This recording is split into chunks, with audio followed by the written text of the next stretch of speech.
بسم الله الرحمن الرحيم إنا أعطيناك الكوثر فصل لربك وانحر إن شانئك هو الأبتر.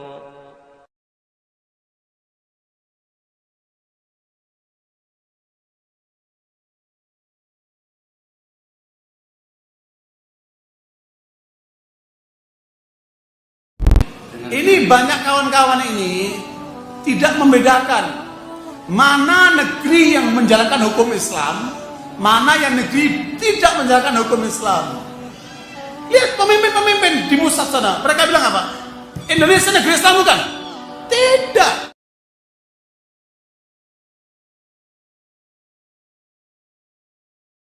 Dia tidak mengatakan ini bukan negeri agama.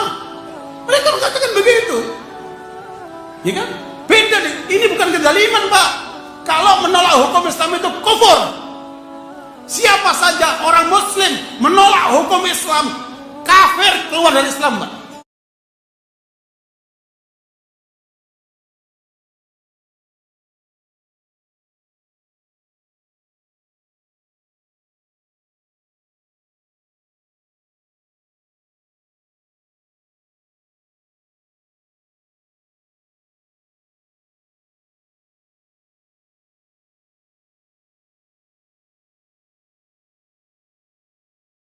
Itu fatwa ulama semua, Pak.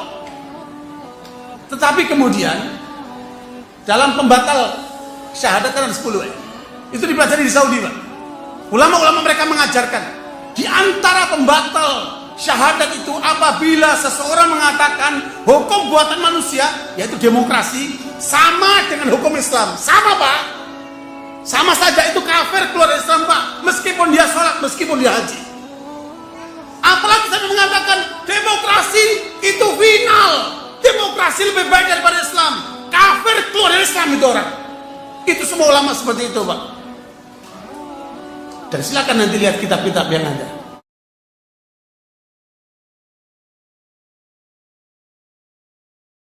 Alhamdulillahirrabbilalamin wa usalli wa usallimu ala nabiyyina Muhammadin wa ala alihi wa ashabihi wa man tabi'ahum bi ihsan ila yaumiddin. Amma ba'd. أما فيما يتعلق بالحكم بغير ما أنزل الله فهو كما في الكتاب العزيز ينقسم له الأقسام كفر وظلم وفسق على حسب الأسباب التي بني عليها هذا الحكم. فإذا كان الرجل يحكم بغير ما أنزل الله تبعا لهواه مع علمه بأن الحق فيما قضى الله به فهذا لا يكفر، لكنه بين فاسق وضال. وأما إذا كان يشرع حكما عاما تمشي عليه الأمة يرى أن ذلك من المصلحة وقد لبس عليه فيه فلا يكفر أيضا، لأن كثير من الحكام عندهم جهل في علم الشريعة ويتصل بهم من لا يعرف الحكم الشرعي وهم يرونه عالما كبيرا فيحصل بذلك المخالف. وإذا كان يعلم الشرع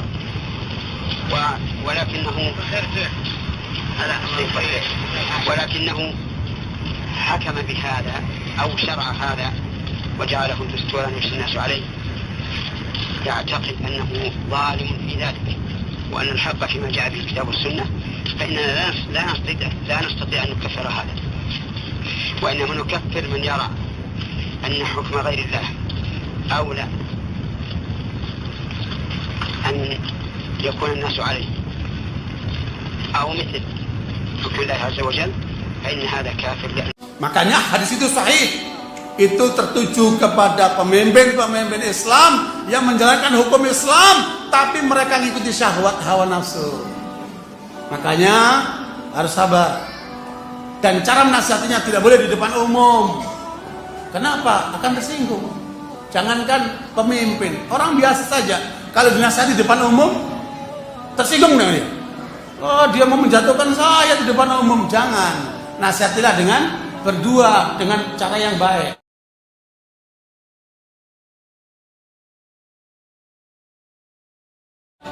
Tetapi Indonesia ini masuk yang ketiga ini. Indonesia ini berdasarkan demokrasi. Yang namanya demonstrasi itu difasilitasi. Demonstrasi itu alat demokrasi. Jangan bicara kemudian fatwa dari Saudi. Saudi bukan demokrasi. Nggak boleh demonstrasi di Saudi, itu pantas memang. Di sana bukan demokrasi, di sini demokrasi. Bagaimana fatwa sana dibawa kemana fatwa sini? Nggak tepat, Pak.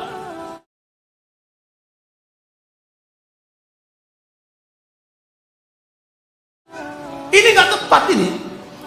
Makanya fatwanya harus dari ulama setempat. Saya belajar, Pak, sama ulama-ulama di Saudi. Belajar. Banyak masalah kita tanyakan. Mereka bilang, tanya ulama di negerimu.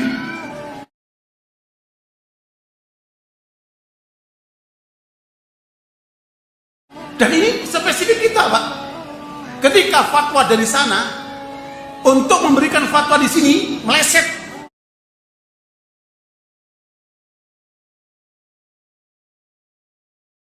Contohnya, ketika umat Islam dibantai di Ambon, mereka minta fatwa dari ulama di Timur Tengah sana. Apa jawabannya? Wajib bagi umat Islam untuk berjihad, wajib bagi umat Islam Indonesia untuk berjihad di Ambon. Bisa bayangkan, orang Bekasi, orang Jakarta, orang Surabaya ke Ambon semuanya. Kosong Jakarta, kosong Bekasi, kosong Surabaya.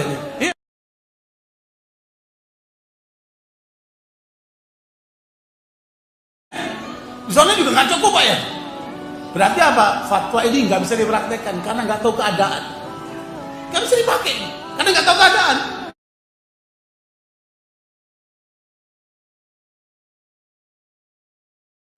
Makanya fatwa itu tergantung keadaan, dan fatwa bisa berubah sesuai dengan tempat waktu yang berbeda. Ya, beda antara fatwa dan keputusan pengadilan qadha. Kalau qadha itu mengikat, kalau fatwa tidak mengikat. Makanya boleh ambil fatwa sana, boleh ambil fatwa sini. Tetapi perhatikan, itu yang ambil fatwa muqallid atau mujtahid. Kalau mujtahid dia harus fatwa sendiri.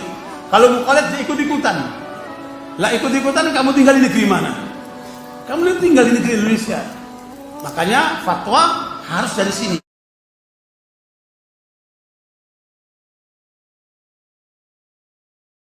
Saya usulkan sama kawan-kawan lulusan Timur Tengah. Kawan-kawan lulusan Timur Tengah, kalian banyak yang doktor, kalian banyak orang hebat. Mengapa tidak membuat mujamma fikih Indonesia? Rangkaian untuk membahas tentang masalah-masalah di Indonesia dilakukan oleh ulama-ulama yang lulusan Timur Tengah itu.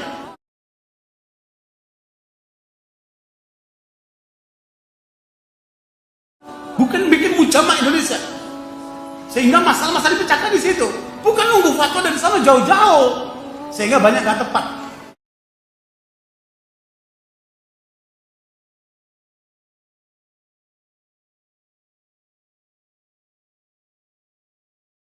Ya, makanya saya berkeyakinan bahwa ini bukan hanya masalah demonstrasi, Pak. Ini adalah masalah penistaan Al-Quran.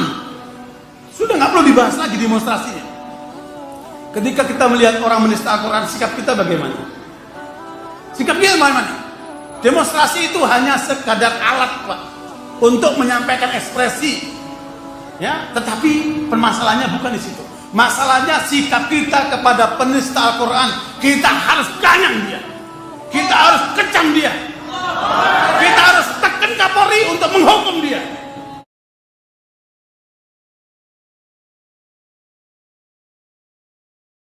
Karena dia kejahatan kepada Islam, kejahatan kepada Al-Quran. Kalau badan kita, jiwa kita disakiti, kita masih rela, Pak. Kita sabar, seperti omongan tadi dia. Sabar ketika badan ini disakiti. Tetapi ketika Islam yang disakiti, tidak ada cerita wala tamutunna illa wa antum muslimun. Tidak ada cara kecuali kita perjuangkan hatta sampai kita mati.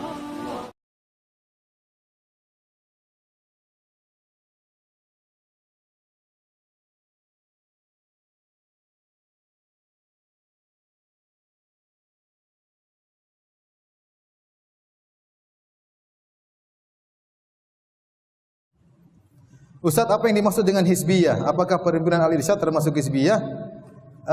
Hizbiyah kalau tidak dibangun di atas Al-Quran dan Sunnah maka itu hizb yang batil. Tapi kalau hizb yang dibangun di atas Al-Quran dan Sunnah maka kita disuruh. Ala inna hizballahi humul ghalibun. Ketahuilah hizbullah itu yang menang. Jadi Allah menyuruh kita bikin hizb, ya, tapi hizb yang benar. Ya.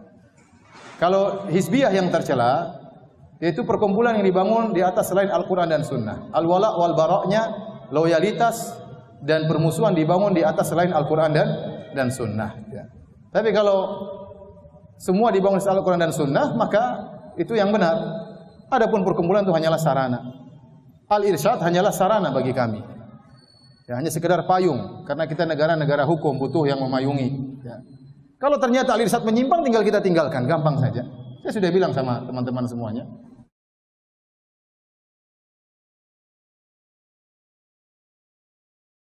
Kita tidak dibodoh-bodohin oleh mereka, kita justru ingin memperbaiki mereka. Dan saya sudah pernah meninggalkan dewan. Saya telepon, saya bilang mohon maaf, saya mau keluar dari Dewan Fatwa. Kemudian teman-teman di Al-Irsyad mengatakan, jangan Ustaz, kita ingin Al-Irsyad itu baik di atas manhaj salaf. Kalau antum keluar semuanya keluar, siapa yang akan meluruskan kami? Alhamdulillah mulai banyak perubahan-perubahan. Di antaranya Al-Irsyad, ya, saya tidak ingin sebutkan, tapi intinya mulai ada perubahan. Ya. Jadi maksud saya Al-Irsyad itu hanyalah sarana organisasi, sama seperti yayasan. Yayasan ada atau tidak? Yayasan itu perkumpulan. Ya. Tidak ada bedanya dengan organisasi. Kalau yayasan boleh untuk mengurus suatu masjid, yayasan untuk pendidikan, yayasan itu kan perkumpulan ya. Ada mudirnya, ada anak buahnya, ada pembinanya, sama seperti halnya dengan organisasi. Yang jadi penilaian kita apakah itu dibangun di atas Al-Quran dan Sunnah atau tidak. Bukankah Allah berfirman, wa ta'awanu 'alal birri wa taqwa, tolong menolonglah. Di antara bentuk tolong menolong ya kita buat dewan fatwa, ada organisasi. Ya, kapan menyimpang ya kita tinggalkan, gampang saja. Ini sekedar payung, bukan tujuan utama. Siapa yang menjadikan organisasinya sebagai tujuan utama, maka itu keliru. Ya.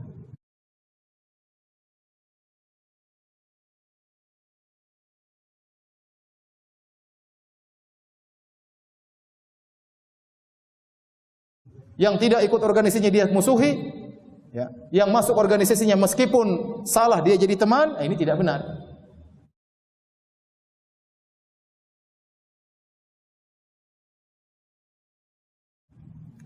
Ini tidak benar, berarti organisasi dia beragama bukan di atas Al-Quran dan Sunnah, tapi di atas organisasi.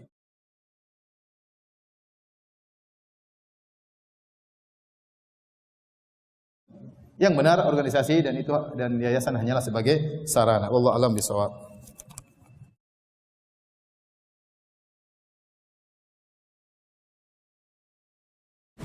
Masya Allah. Bagaimana tanggapan Ustaz Syafiq mengenai berbagai macam tahdziran terhadap Dewan Fatwa Al-Irsyad yang dikatakan sebagai hizbi? Karena dengan adanya kejadian tersebut para penuntut ilmu pada ribut-ribut ikut-ikutan mentahdzir. Ya alhamdulillah mereka ada kerjaan akhirnya.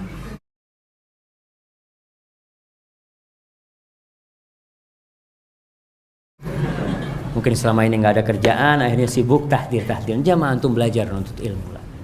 Belajar. Antum ngaji. Tadi dengarkan fatwa-fatwa Syekh Utsaimin, pelajari.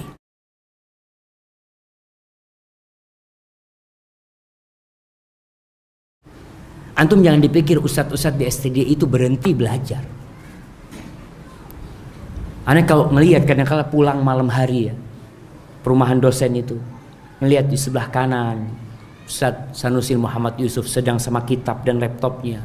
Sebelah kiri melihat Dr. Muhammad Arifin Badri sedang membuka kitabnya belajar. Allahu Akbar.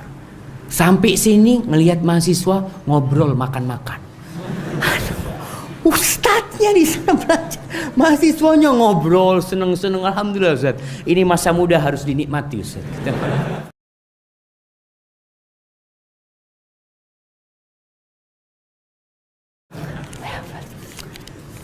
Maka ada hal-hal yang tidak perlu dikomentari, no comment.